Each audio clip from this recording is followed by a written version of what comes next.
अस्सलामुअलैकुम friends, welcome to my YouTube channel. आज मैं आप लोगों को सिखाने जा रही हूँ प्रेजेंटेशन विद कैलीग्राफी राइटिंग। आज का जो लेक्चर है वो है उर्दू की प्रेजेंटेशन का, और कल मैं आप लोगों को सिखाऊंगी इंशाल्लाह इंग्लिश की प्रेजेंटेशन का, कि प्रेजेंटेशन में हम कैलीग्राफी राइटिंग किस तरह से लिखेंगे। उर्दू के लिए राइट से स्टार्ट करते हैं निब, जबकि इंग्लिश में जब हम लिखना स्टार्ट करते हैं तो ये जो बिग निब होती है जिसकी साइड की तरफ ज़्यादा है टेल है, वो होता है यानी ये वाली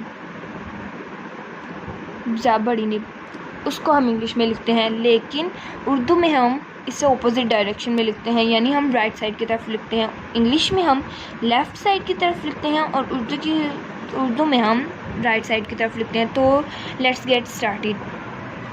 पहली लाइन में हम अपना एज इट इज़ नेम लिखेंगे।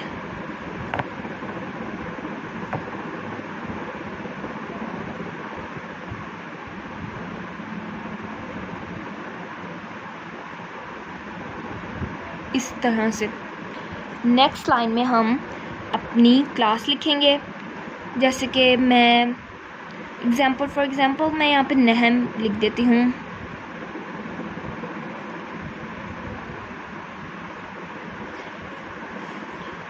नेक्स्ट में हम लिखेंगे यहाँ पर सब्जेक्ट। जैसे कि मैं आज आप लोगों को उर्दू की प्रेजेंटेशन सिखा रही हूँ, तो इसकी वजह से मैं इधर लिखूँगी उर्दू। आप कुछ भी लिख सकते हैं, जो आपका टेस्ट और एग्ज़ाम हो उसके मुतालिक आप लिख सकते हैं। यहाँ पे हम लिखेंगे उर्दू।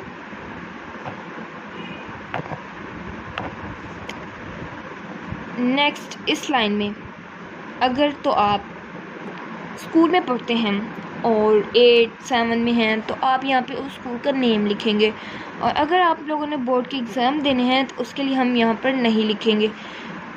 फॉर एग्ज़ाम्पल मैं लिख देती हूँ उन बच्चों के लिए जो स्कूल में अभी तक पढ़ती हैं या पढ़ते हैं, कुछ इस तरह से। इसका ज़्यादातर इसका फ़ॉर्मूला सब कहते हैं इसका फ़ॉर्मूला होता है लिखने का, कोई इसका फ़ॉर्मूला नहीं होता। हमने सिर्फ इसको इस साइड से लिखना स्टार्ट करना है, इस साइड से, और लिखते जाना है, रुकना नहीं है। या हमने इसको थोड़ा सा कर्व लिखते जाना है इस तरह से।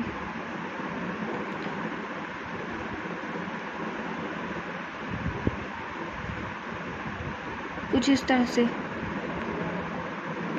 कर्व करते जाना है।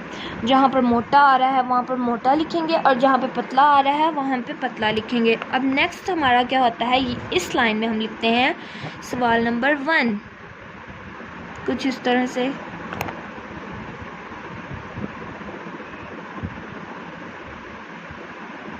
सवाल नंबर 1, जैसे कि अब सवाल नंबर 1 कुछ भी हो सकता है, यानी आप कोई मज़मून लिख सकते हैं, आप कोई सवालात लिख सकते हैं। इस तरह से मैं आप लोगों को यहाँ पे बताती हूँ। मुख्तसर सवालात हम लिखेंगे।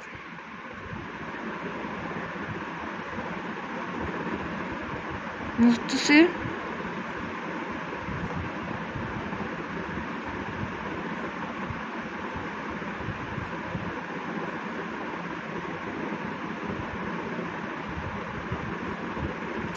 यहाँ पर ऐसे एज इट इज़ जैसे मैंने लिखा है वैसे ही आप लिख दें। अब नेक्स्ट लाइन में आप प्रेजेंटेशन, जैसे कि मैं आप लोगों को समझा रही हूँ, तो प्रेजेंटेशन आप कोई भी दे सकते हैं, एज़ यू वांट आप वैसे दे सकते हैं। लेकिन ये नहीं कि ज़्यादा ही हमने कोई वो नहीं करना कि ज़्यादा ही हमने भर दे, और ज़्यादा ही हमने सिंपल भी नहीं करना। एज़ इट इज़ मैं आपको जैसे समझा रही हूँ आपने वैसे ही उस पर गौर करना है। तो अब हमने, जैसे कि मैंने आपको पहले भी समझाया था कि जब हमने इंग्लिश का करना हो तो हम बड़ी वाली निब को साइड पर रखते हैं, यानी उसको लेफ़्ट साइड की तरफ कर्व करते हैं। अब देखें यहाँ पे हम ऐसे करेंगे, 1 लिखेंगे, रोमन काउंटिंग इस तरह से कुछ, और साथ में हम कुछ इस तरह से लाइनें लगा देंगे। मैं आपको बताती हूँ बिल्कुल इसी तरह से। मुझे तो इस तरह की पसंद है, आप देख सकते हैं, आप जैसे मर्ज़ी लिख सकते हैं। अब देखिए यहाँ पर हम साइड पे इस तरह से कर देंगे, आप इसको इस तरह से भी कर सकते हैं।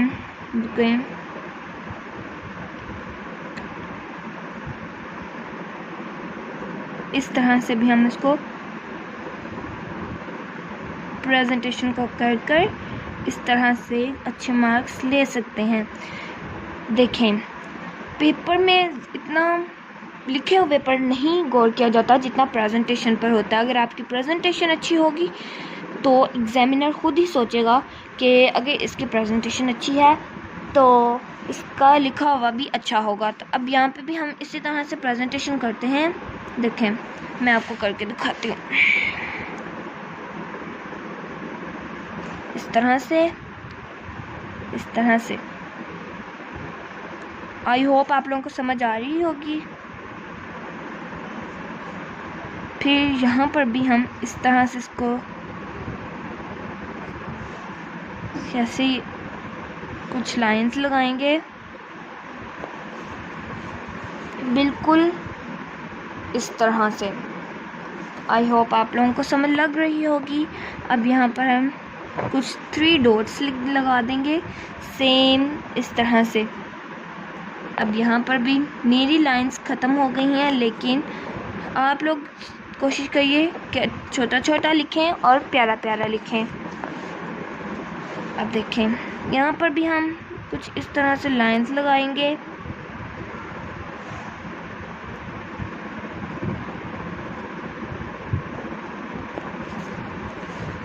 यहाँ पर भी इस तरह से।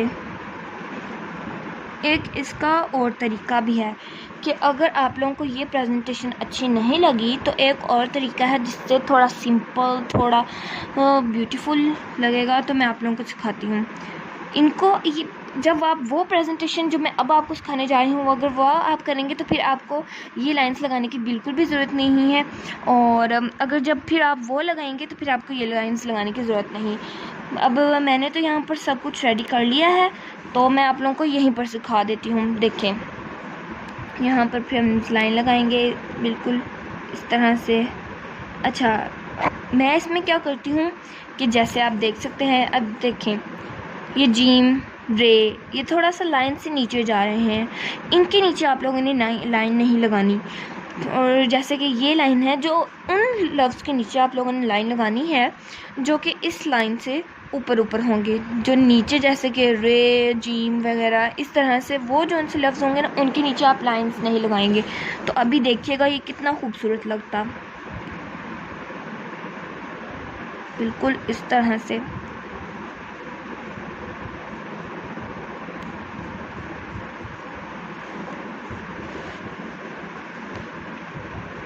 बिल्कुल इसी तरह से। देखें, ये आपकी मर्ज़ी है कि आप ये लगाएं तो ये नहीं लगाएं, अगर ये लगाएं तो फिर ये नहीं लगाएंगे, ठीक है। अब नेक्स्ट लाइन पे हम चलते हैं। यहाँ पर भी हम इसी तरह से लगाएंगे। यहाँ वहाँ पर तो ये लाइंस लगी हुई है ना, ये वाली लाइंस, तो इस वजह से आप लोगों को समझ नहीं आएगी कि इन लाइंस और इन लाइंस में अगर हम लगाएंगे तो क्या फ़र्क होगा। तो इस लाइन में आपको इंशाल्लाह पता चल जाएगा। देखें, यहाँ पर हम जब करेंगे ना बिल्कुल इस तरीके से, जैसे कि मैंने अभी आप लोगों को समझाया था कि जो लाइन से नीचे लफ्ज़ होंगे उनके नीचे हम लाइंस नहीं लगाएंगे। तो अब हम यहाँ पर थोड़ा सा गैप है, इधर भी हम लाइन लगा देंगे छोटी सी। नेक्स्ट पे भी हम लगाएंगे छोटी सी लाइन। देखें, अब आई होप आप लोगों को समझ आ रही होगी कि इन लाइंस और इन लाइंस में क्या फ़र्क है। अब नेक्स्ट पे भी हम लोग इसी तरह लाइंस लगाएंगे और इसी तरह से काम करेंगे। अच्छा, तो अब देखें, जब आपका पहला क्वेश्चन स्टार्ट होगा ना, और आप जैसे कि मैं आपको बताती हूँ, हम एक फॉर सपोज आपका है हम किसे कहते हैं, इस तरह से कुछ। अब देखें, जब आप इतना से वर्ड्स लिख लेंगे, इतने से बिल्कुल इतने से आपका क्वेश्चन ख़त्म हो गया, तो वो बहुत बुरा लगता है कि आप लोग इसके नीचे से ही लाइंस लगाना स्टार्ट कर दें, यहाँ से लाइंस लगाना स्टार्ट कर दें। मतलब नहीं, हमने क्या करना है, इधर से लाइंस नहीं लगानी, ऐसे लाइन नहीं लगानी, ठीक है, क्यों? क्योंकि इस तरह से एक तो आपका टाइम भी वेस्ट होगा और इस तरह से अच्छा भी नहीं लगता। अब देखें, अब मुख्तसर जवाबात में उन्होंने कहा था कि 5 लफ्ज़ मतलब 5 लफ्ज़ नहीं, सॉरी 5 सवाल लिखें। तो अब आप ऐसे करते हैं कि एक सवाल लिखते हैं, फिर एक लाइन, फिर एक सवाल लिखते हैं, फिर एक लाइन। इस तरह से बहुत टाइम वेस्ट होता है और प्रेजेंटेशन अच्छी नहीं होती। आप इस तरह से करें कि पहले 5 सवाल लिखें अच्छे तरीके से और फिर उसके बाद लाइन लगाएं। और मैं एक बात और भी आपको बताना चाहूँगी कि आप इस तरह से मत क्या करें कि जो आपको आता है वो बाद में लिखें और जो नहीं आता है वो पहले लिखें। बेस्ट वे ये होता है कि जो आपको पहले आता है वो लिखें, जो आपको नहीं आता वो आप बाद में लिख सकते हैं, क्योंकि इस तरह से टाइम वेस्ट नहीं होगा। अगर आपको एक सवाल नहीं आता और फिर आप उस पर बैठे रहते हैं तो ये बहुत टाइम वेस्टिंग होता है। तो आई होप आप लोगों को समझ आ गई होगी। तो इस तरह से आप लोगों ने करनी है प्रेजेंटेशन।